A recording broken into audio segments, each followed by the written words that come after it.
nuuqa maasin tahay runtii waxaan soo saarnay waa faaladana waa daraaso kooban oo markaas hadda wixii taagan oo aadna degdeg u ah oo in wax laga dhaho loo baahan yahay aan diiradda ku saarno anagoo khibradda macadka u hayo cilmibaarayaasha ay hayaan oo dhan isku geynayna nuxurka daraasadda faalada waxaa weeye doorashada hufnaanaha lagu galo oo maxaa la yidhahdaa wixii ka khaldanaa doorashadii middaan la nooc ahayd oo 2016 ahaa wixii taas ka khaldanaa dhan laga leexdo laakiin hadda waxaa muuqata tii intii lagu dayday haddana la rabo in lasii baradheereeyo haddii taas dhacdana waxaan aaminsanahay dowladnimada iyo danta dadka inay khatar ku tahay marka runtii waa qayladaan gudiyada la sameynaya inaysan noqon gudiyo gacan ku rimisa oo madaxda gobolada iyo kuwa federaalka isku soo qorteen shaqaalahoodii iyo ciidamadii iyo xabiisyada dowladda xagga ka shaqeynaya iyo gabdhihii aan soo aruurin in doorasho hufan oo dadkoo dhan ay danahooda kala dhex arki karaan laguna naalloon karo in laga shaqeeyo lana xasuusto doorashadii hore oo 2016 wixii madax ka shaqeeyey oo dadka qaraabo gadinayay oo meel bayaadka ka dhigay hadda maanta mid xilhaya ma jiro marka boobka iyo musuqmaasuqa doorashooyinku kama dhalato in lagu bilaabo qofku meel weyn ku gaaro marka waxaan u yeeraynaa dadka Soomaaliyeed gaar ahaan kuwa talada gacanta ku haya in wax sax laga shaqeeyo caalamkana basigood waxaan u sheegnay inaysan maalgelin doorasho oo aan hufnayn oo aad u kala daabsan shacabkana waxaan ku baraarujinaynaa inaan lagu khasbanayn wixii miiska la soo saaro in la aqbalo wax dadka u qalma in markasta miiska la keeno haddii la keeni waayana la dalbado cabdishid arrimaha aad ka hadasheen waxaa ka mid ahaa dhanka guddiga xubnaha soo galo kale oo ku eedeynayeen dhanka in dad u shaqeynaya dowladda iyo arrimahaas muddooyinkii ugu dambeysay xataa qolada ka soo horjeeda dowladda arrimahaas way hadalhayeen maadaama aad daraasadan samayseen ma jirtaa waxyaabo la taaban karo caddeynaya arrinta oo 1 iyo 2 iyo 3 adii kartaa waa hubaal weeye oo sanada caddeyn uma baahna xafiiska ra'iisul wasaaraha dad ka tirsan iyo xafiiska madaxweynaha dad ka tirsan oo madax ka ah iyo xafiiska madaxweynayaasha gobolada meeshan hadda aan joogno xataa dad ka tirsan iyo 5 maamul goboleed qof kasta qofku ku kalsoonaa uu soo qortay la taliyaal bay soo qoreen ciidamada ku jira kala duwan oo dad immigration ka shaqeeyay iyo kuwa amni lagu sheegayo marka Soomaaliya dad loo qaateena waa ka buuxaan oo kulligood u xaqsoori kara waa ka buuxaan laakiin waxaan diidannahayba inaan aqbalno wixii hadda ka hor la sameeyey ama wax ka liisa in la sameeyo waxaa la samayn karaa dad sharaf leh oo daacada oo ninka madaxweynaha iyo ninka maamul goboleed madaxweynaha iyo ninkii mucaarada iyo ninka hadda kursi raadinaya ay ku wada kalsoonaan karaan baa Soomaali ka buuxa marka habkan oo macnaha maxaa la yidhahdaa xogaa iska macnaha boobka isaga oo kalsooni darrada ay ka muuqato laguma khasbana dadkuna waa inay wixii aan qurux badnayn ay dhihi karaan waxaan qurux badna marka in meesha dadkii shaqaalihii xafiisyada laga soo buufiyey iyo dadkii saaxiibada la ahaa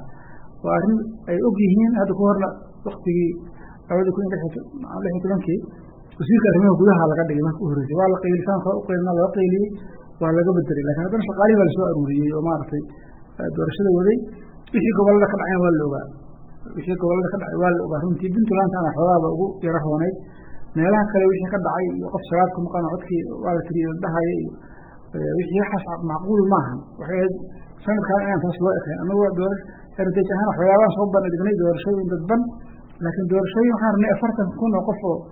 ay u codeeyaan xildhibaanada Puntland u codeeyaan oo la isku daro qof kasta 1 qof ay misalaan 100 waa la keenay hadda laftigooda waxay leeyahay waxay soo fiirsanayaan midiyaha waxay leeyihiin lacag dhigis ku sameeyaan musharaxiinta haddii marka xildhibaankii ergada lacag dhigis ku sameeyso oo ergadii odayaashii lacag dhigis ku sameeyaan oo xildhibaanadii madaxweynayaasha nimanka ku sameeyaan lacag dhigis ku sameeyaan madaxduna dalkii qiimo ka dhigis iyo lacag dhigis ku sameeyaan marka waxaan dadka iyo dalka uma fiicna sheedanka halif ka raaleenahay darooyinka boorka dib ha loogu noqdo miiska dib ha loogu noqdo dad loo qaateen hada keeno gaar ahaan sida Soomaaliland sidoo kale waa in sanadka hore dad macquul ah la keenay haddana waa in la keeno macquulka nimanka Soomaaliland kasoo jeeda dadkooda u odaysan xamar joogo aqalka sare ninka haysta ra'iisul wasaarka ninka ah odayaashii hore meesha jooga isku yimaadaan dad loo qaateen oo talkooda ay soo bixiyaan wuxuu dhan si sax ah loo sameyn karo laakiin habkan halafsiga dhanka dalka kuma jirto. arrimaha kale waxaa kamid ahaa dhanka maamulada la dhasheen oo doorashada aqalka sare kale oo aad ku tilmaanteen inaysan dhicin inaan maaragtay la gacan bidixaynin arrimahaasi horey waa u dhacday haddana waa dhacday haddii nidaamkan uu sii socdana waa dhici doontaa. waa saas weeye annagu waxaan leenahay soomaalidu ama kuwa siyaasadda ku jira ha noqoto ama kuwa karsoogtada ha noqoto annagoo cilmi baarayaal iyo idinkoo saxaafada iyo khubarada kale iyo aqoonyahanka iyo shacabka waa in aan dad waxana raba waxana diidan aan noqonaa wixii aan daw ahayn aan noo cuntamin in la dhihi karo waxaan qurux badnay sababtoo ah man sanna sunnatan sayi'atan fi lislaam falahu ajruhaa baa layihi rasuulkii sal alay slam yidhi waxaa markay bilaabaan dhaqan bay noo noqonaysaa anna waxaan kaa dhaqanka in la suubiyo aadan cadde allah yarxamuhu iyo cabdishaaq xamed xuseen marka laga sheekeeyo niman hufnaan baa lagu yaqaanay ana marka siyaasadeenna dowlad la-aan baan muddo dheer ahayn dad badan baa naga dhintay haddana waxa dhisayn marka wax macquul inaan dhisano waayo laakiin hadda iyo hor alla musuq maasuq iyo wareer iyo jahwareer in hadda naloo budhigo nama qabato wixii aan dhib gaarnayna uma qaadanto sidaas darteed waxaan leenahay waxaan wax shaqayn kara ma ahan dadka soomaaliyeed culimada ha loo yeero guddiga khilaafaadka ka hala sameeyaan leenahay culimaha loo yeero guddiga khilaafaadka ha galaan ayagu wixii laisku qabta ha kala saaraan maxaa yeelay guddiyada dadka loo qaateen kaayo bulshada reerka u badan yihiin iyo dadkan siyaasadda danta ka lahayn oo iyago inkuraasta rabin hala keeno laakiin abtiyaal iyo adeere iyo saaxiibo iyo dhalinyaro ay shaqaysan soo aruursanaya guddiyo kusoo daraya waxaas dalkaa kuma horumari karo waxaa la rabaa in la fahmo soomaaliya wixii adduunka uga hartay waxaa weeye qardajeexa adduunka dhan waxaa uga harsanaya waa qardajeexa adduunka hanaan buu ku shaqeeyaa hanaanka caadigaa oo hufnaanta ah aan iimaansanno iyadaa naga badane arrimaha asaashan waxaa jira talooyin aad soo jeediseen oo ilaa 7 gaaray